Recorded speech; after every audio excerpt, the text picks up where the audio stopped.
നല്ലൊരു നാടൻ കറിയായ മാമ്പഴ പുളിശ്ശേരിയുടെ റെസിപ്പിയാണിത്. വളരെ ചെറിയ വ്യത്യാസത്തോടു കൂടി പലരും പല രീതിയിലൊക്കെ ചെയ്ത് നോക്കാറുണ്ട്. ഇത് ഞാൻ ചെയ്യുന്ന രീതിയാണിത്. ഒരു പ്രാവശ്യമെങ്കിലും ഇതുപോലെ ഒന്ന് ചെയ്ത് നോക്കൂ. തീർച്ചയായിട്ടും ഇഷ്ടപ്പെടുന്ന രീതിയിലാണ്. എങ്ങനെയാണ് ചെയ്തെടുക്കുന്നത് നോക്കാം. ഞാനിവിടെ കഴുകി 3 മാമ്പഴം എടുത്തിട്ടുണ്ട്. ഈ മാമ്പഴത്തിൻ്റെ പേരെനിക്ക് അറിഞ്ഞുകൂടാ.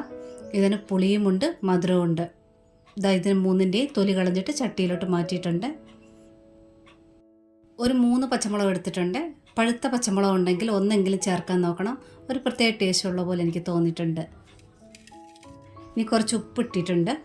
കൂടെ തന്നെ കുറച്ച് മുളക് പൊടി ഈ ഒരളവിൽ അതുകൂടി ചേർക്കാം.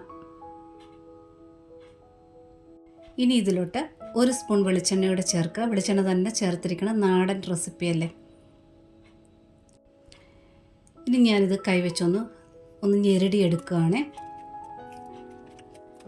ഇങ്ങനെ ചെയ്യുമ്പോൾ മാമ്പഴം പെട്ടെന്ന് വേകുകയും ചെയ്യും. അതിൻ്റെ ആ ഫ്ലേവർ ഉണ്ടല്ലോ, അത് നല്ലവണ്ണം ആ ചാറിനകത്ത് കിട്ടുകയും ചെയ്യും. മാമ്പഴത്തിൻ്റെ ദശ മൊത്തം വെളിയിൽ വരുന്ന രീതിയിൽ ഞെരിടേണ്ട.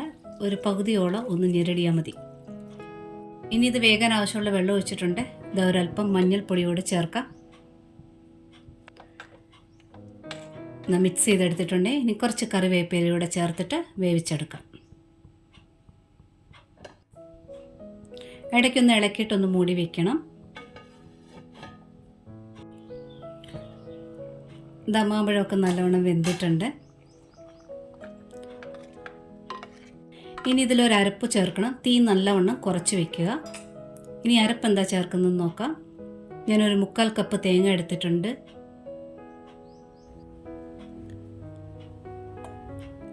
ഇനി ഇതിലോട്ട് 2 അല്ലെങ്കിൽ 3 ചെറിയ ഉള്ളി ചേർക്കാം.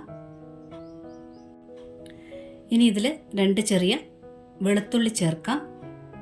ചിലർ വെളുത്തുള്ളി ചേർക്കാറില്ല, പച്ചമുളക് അരയ്ക്കാറുണ്ട്. അതാ മുന്നേ ഞാൻ ചെറിയ ചെറിയ വ്യത്യാസങ്ങൾ എന്ന് പറഞ്ഞത്. ഒരല്പം ജീരകം കൂടി ചേർത്ത് അരയാൻ ആവശ്യമുള്ള വെള്ളവും ചേർത്ത് നല്ലവണ്ണം ഇതൊന്ന് അരച്ചുകൊണ്ട് വരാം. ഗ്യാസിൻ്റെ തീ നല്ലവണ്ണം കുറച്ച് വയ്ക്കുക. ഇനി തേങ്ങ അരച്ചത് ചേർക്കാം. ഇനി നല്ലവണ്ണം ഇളക്കിക്കൊണ്ടിരിക്കുക. ഗ്യാസ് ലോയിൽ തന്നെ വെച്ചുകൊണ്ട് നല്ലവണ്ണം ഇതൊന്ന് ചൂടാക്കിയെടുക്കണം. ഒരുപാട് ഞാനിത് വെട്ടി തിളപ്പിക്കത്തില്ല. തിളയ്ക്കാനായിട്ട് ഇങ്ങനെ ചെറിയ ചെറിയ കുമിളകൾ ചുറ്റിനും വരില്ലേ, ആ ഒരു പരുവം വരെ ഇളക്കിയെടുക്കുക. ഇനി ഇതിൽ 2-3 ഐറ്റം കൂടി ചേർക്കാനുണ്ട്.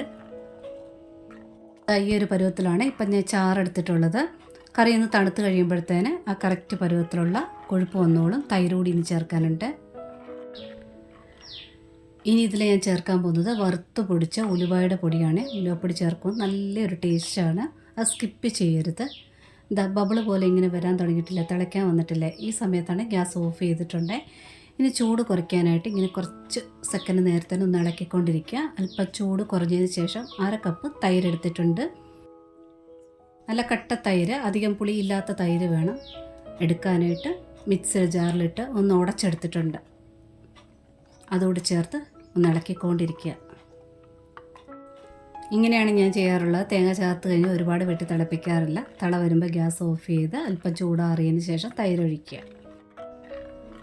ഇനി ഇതിലൊന്ന് ഉപ്പ് ടേസ്റ്റ് ചെയ്തപ്പോൾ അല്പം കുറവുണ്ട്. ഉപ്പൂടെ ചേർത്തിട്ടുണ്ട്. ഇനി ഒരല്പം ശർക്കരപ്പൊടിയോ പഞ്ചസാരയോ ചേർക്കാം. മാങ്ങയ്ക്ക് നല്ല മധുരമുണ്ട്, എങ്കിലും ശർക്കരപ്പൊടി ചേർത്തിരിക്കണം. അപ്പോഴാണ് അതിൻ്റെ ടേസ്റ്റ് കറക്റ്റ് ആകുന്നത്. കടുക് താളിച്ചൊഴിച്ചിട്ടുണ്ട്. വെളിച്ചെണ്ണയിലാണ് കടുക് താളിച്ചത്. കടുക് താളിച്ച ഉടനെ തന്നെ ഇളക്കരുത്. ഒരു 5-10 മിനിറ്റ് നേരത്തെ ഒന്ന് മൂടി വെക്കാം. അതിനുശേഷം ഒന്ന് മെല്ലെ ഇളക്കിയെടുക്കാം. കുറച്ചേറെ ചുവന്നുള്ളിയും വറ്റൽമുളകും കറിവേപ്പിലയും ചേർത്ത് വഴറ്റിയെടുത്തതിന് ശേഷം ഗ്യാസ് ഓഫ് ചെയ്ത് ഒരല്പം കാശ്മീരി മുളക് പൊടിയുടെ ചേർത്ത് കടുക് താളിച്ചൊഴിച്ചിരിക്കുന്നത്. ചിലർ നെയ്യിൽ കടുക് താളിക്കാറുണ്ട്. അങ്ങനെ വേണമെങ്കിൽ ചെയ്തെടുക്കാം.